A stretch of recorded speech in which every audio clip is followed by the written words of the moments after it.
Okay, hari ni kita nak try pizza liquid happiness.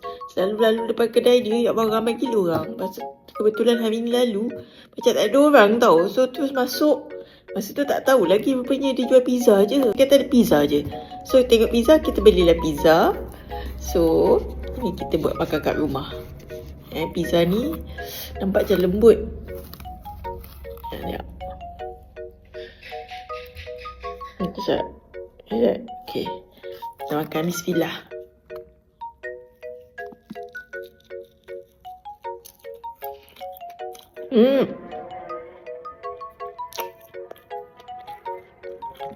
Sedap.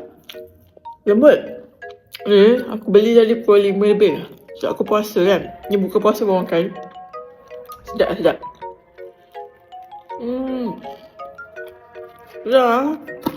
Sedap. Ni kan nampak sambal ni.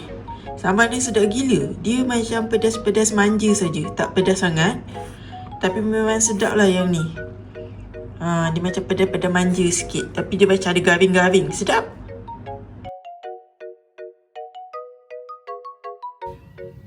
Kita tengok sekarang pukul mana ni? 8.26 pagi. Saya ke office. Semalam aku punya pizza tu mesti ada lagi. So hari ni panaskan. Kita nak tengok dia okey ke tak. Tengok. Nampak macam lembut. Kita tengok. Bismillah.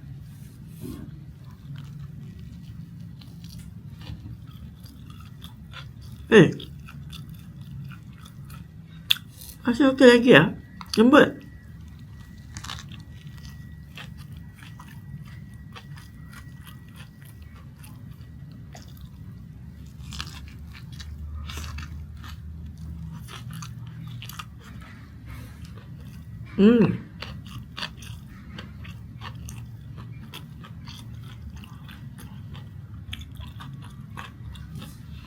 Oh, dia punya brokoli ni masih fresh lagi. Masih crunchy.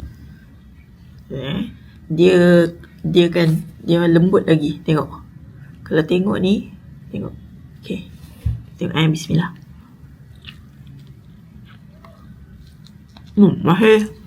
Dia masih chewy luar, tapi kat dalam masih lembut.